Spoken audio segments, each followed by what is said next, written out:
அனைவருக்கும் வணக்கம். நேற்றுக்கு இந்த செய்தியை பார்த்துட்டு எனக்கெல்லாம் அவ்வளோ தூரம் ஒரு ஷாக் ஆயிடுச்சு. ஆகாஷ் பாஸ்கரன் வீடு சீல் வைக்கிறது அகற்றப்பட்டு விட்டது, அவர்கிட்ட பறிமுதல் பண்ண அந்த பொருட்களாம் திருப்பி கொடுத்துட்டாங்க அப்படிங்கிற ஒரு செய்தி. இதை பார்த்துட்டு எனக்கு ஷாக். ஏன்னா ஆகாஷ் பாஸ்கரன் பார்த்தீங்கன்னா ஒரு 6 மாதத்தில் 1500 கோடிக்கு படம் எடுக்கிறாப்புல. பராசக்தி, இட்லி கடை, சிம்பு 49ன்னு இவருக்கு இந்த பணம் எப்படி வந்துச்சு அப்படிங்கிற அந்த ஒரு கேள்வி இருக்குது. இதை வச்சு தான் அமலாக்கத்துறை இவரை டார்கெட் பண்ணுறாங்க, இவரை கைது பண்ணும் அப்படின்னு சொல்லி நினைக்கிறாங்க அப்படின்னு நம்ம நினச்சிருந்தோம். ஏன்னா ஆகாஷ் பாஸ்கரன் பேக்ரவுண்ட் ஒன்றும் அவ்வளோ பெரிய கோடீஸ்வரம் கிடையாது. 6 மாதத்தில் 1500 கோடிக்கு பேக்ரவுண்ட் கிடையாது. அவருக்கு எப்படி பணம் வருது அப்படின்னா, அவர் பார்த்தீங்கன்னா கருணாநிதியோட பேத்தி தாரணியை கல்யாணம் பண்ணுறாரு. அதாவது கருணாநிதிக்கு 3 மனைவி, முதல் மனைவிக்கு உண்டான அந்த வகையில் பேத்தியை கல்யாணம் பண்ணுறாரு. அந்த வகையில் இவருக்கு அந்த ஒரு காசு போயிருக்கலாம் அப்படின்னு பேசப்படுச்சு. அது மட்டும் இல்லாமல் இந்த ஆகாஷ் பாஸ்கரன் பார்த்தீங்கன்னா உதயநிதிக்கு அன்பில் மகேஷ் பொய்யாமொழிக்கு ரொம்ப நெருக்கம். அதில் எப்படி நெருக்கம் அப்படின்னா 2013 காலகட்டத்தில் இந்த ஆகாஷ் பாஸ்கரனுடைய அக்கா இருக்காங்களே வந்தனா, அவங்கள இந்த அன்பில் மகேஷ் பொய்யாமொழியுடைய அண்ணன் வகையரால் இருக்கக்கூடிய ஒருத்தர் கல்யாணம் பண்ணியிருக்கு. அப்படி பார்க்கும்போது இந்த ஆகாஷ் பாஸ்கரன், உதயநிதி, அன்பில் இவங்கெல்லாம் ஒரே குரூப்பாக இருக்கிறாங்க. பத்தாக்குறைக்கு இந்த இவங்க வீட்டில் தாரணையும் கருணாநிதி கூட்டு வீட்டில் நேரடியாக அறிவாலயத்தில் தொடர்பு வச்சுக்கிறார். அப்படி இருக்கும்போது இவருக்கு இந்த டாஸ்மாக் ஊழலில் தொடர்பு இருக்குதுன்னு சொல்லி இந்த அமலாக்கத்துறை கைது பண்ணும்போது ஆமாங்க கண்டிப்பாக தொடர்பு இருக்குது. ஏன்னா ஆகாஷ் பாஸ்கரன் இந்த ரங்கசாமி ரெட்டியாரோட பேரன் தான். அந்த பிஆர்ஆர் ஜுவல்லரி ஒன்றும் அவ்வளோ பெரிய இது இல்லை. இந்த குடும்பத்துக்குள்ளே போனோன்னா தான் இந்த கொள்ளையடிக்கிறது இதெல்லாம் நடந்திருக்குது அப்படிங்கிறத நம்ம நினச்சோம். அது மட்டும் இல்லை, அமலாக்கத்துறை என்ன சொன்னாங்க அப்படின்னா, நாங்கள் விசாகனை ரைடு பண்ணோம், அங்கே சில பேப்பர் கிடச்சி, அங்கே தம்பி அப்படிங்கிறது இதில் டியர் பிரதர் அப்படின்ட்டு அதில் பார்த்திங்கன்னா சாட்டிங் நான் எவ்வளோ தூரத்து எங்கெங்கே நான் ஆர்டர் எடுத்திருக்கேன், டாஸ்மார்க்குக்கு எந்த டிஸ்டிலரிஸ்லேருந்து நான் ஆர்டர் எடுத்து அந்த கடைக்கு கொடுத்துட்ருக்கேன் அப்படிங்கிறதெல்லாம் அந்த தம்பிகிட்ட சொல்லிட்டுருக்கேன். அந்த தம்பி யாருன்னு பார்க்கும்போது தான் இந்த ஆகாஷ் பாஸ்கரன், ரித்தீஷ் இவங்கெல்லாம் வர்றாங்க. இந்த ஆகாஷ் பாஸ்கரன், ரித்தீஷ், உதயநிதி, அன்பில் மகேஷ் எல்லாமே ஒன்றோட ஒன்று இவங்கெல்லாம் அந்த டாஸ்மார்க்குடைய அந்த நிர்வாகத்தில் தலையிடக்கூடியவங்க அப்படின்னு சொல்லி ஃபஸ்ட்டு என்ன அந்த அமலாக்கத்துறை சொன்னாங்க. இவ்வளோ விஷயத்தை சொன்னாங்களா, ஆனால் இதை போய் கோர்ட்டில் சொல்லணும்ல, கோர்ட்டில் சொல்லலை. அப்படியே பேக் அடிச்சிட்டாங்க அமலாக்கத்துறை அப்படிங்கிறது நல்லா தெரியுது.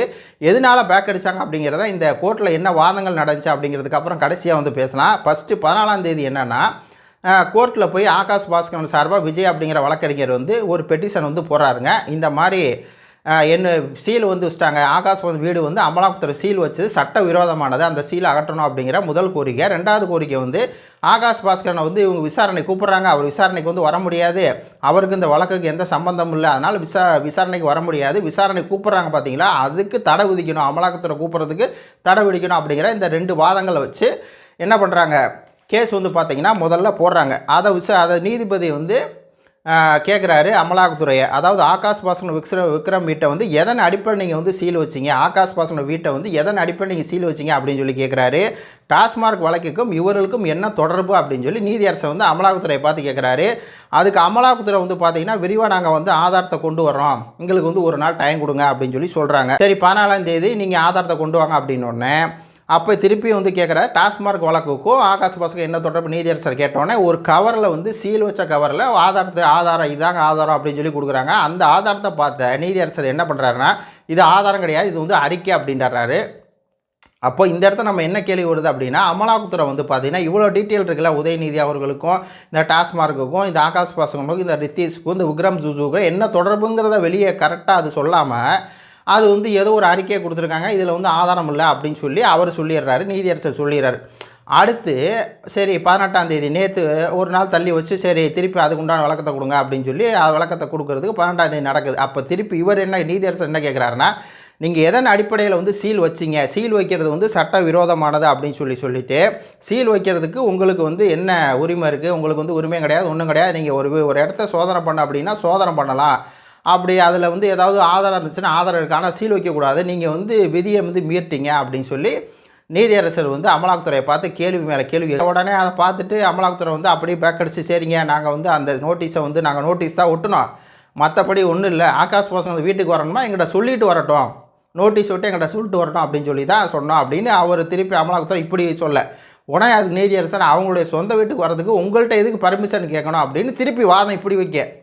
புரியுதுங்களா?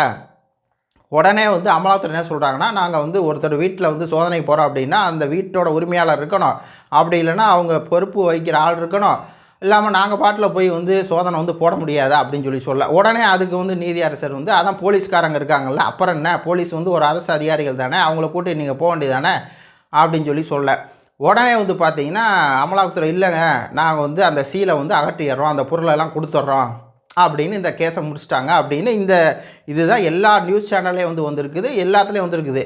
ஆனால் அமலாக்கத்துறை என்ன பண்ணுறாங்க அப்படின்னா ஆகாஷ் பாஸ்கரனுக்கு வீட்டை வந்து ஏன் சீல் வச்சோம் அப்படிங்கிற கேள்விக்கு ஒழுங்காக பதில் இல்லை. அதே மாதிரி ஆகாஷ் பாஸ்கரனுக்கும் இந்த டாஸ்மார்க் வழக்குக்கு என்ன தொடர்பு அப்படிங்கிறதுக்கு எந்த பதிலுமே சொல்லலை, அப்படியே பின்வாங்குறாங்க.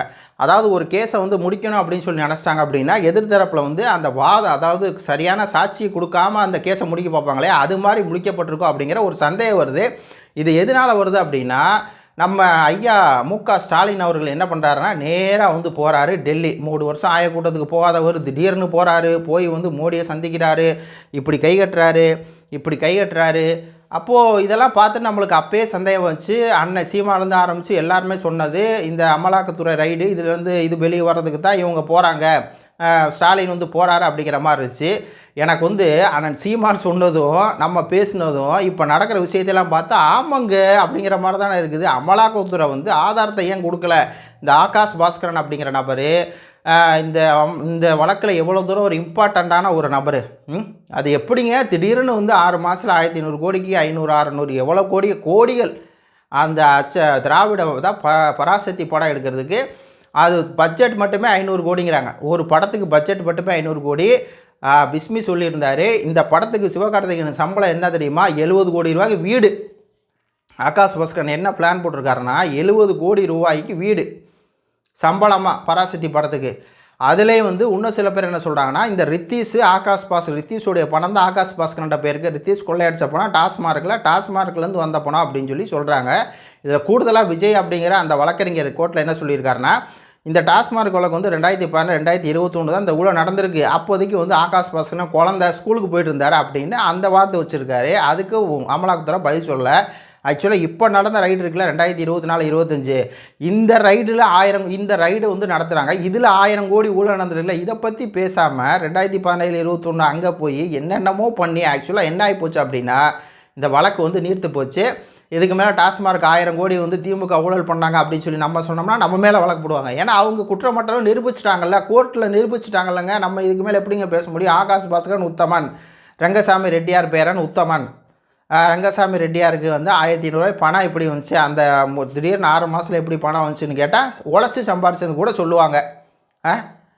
ஆனால் முன்னாடி என்ன சொன்னாங்க? ரித்தீஷோட பணம் அதில் அமலாக்கத்துறை இப்படி எல்லாம் வந்துச்சு அப்படிங்கிறத சொல்லிட்டு இது எல்லாமே வந்து பார்த்திங்கன்னா அரசியல் கண்டுபிடிப்பு. தமிழர்கள் தெளிவாக இருங்க.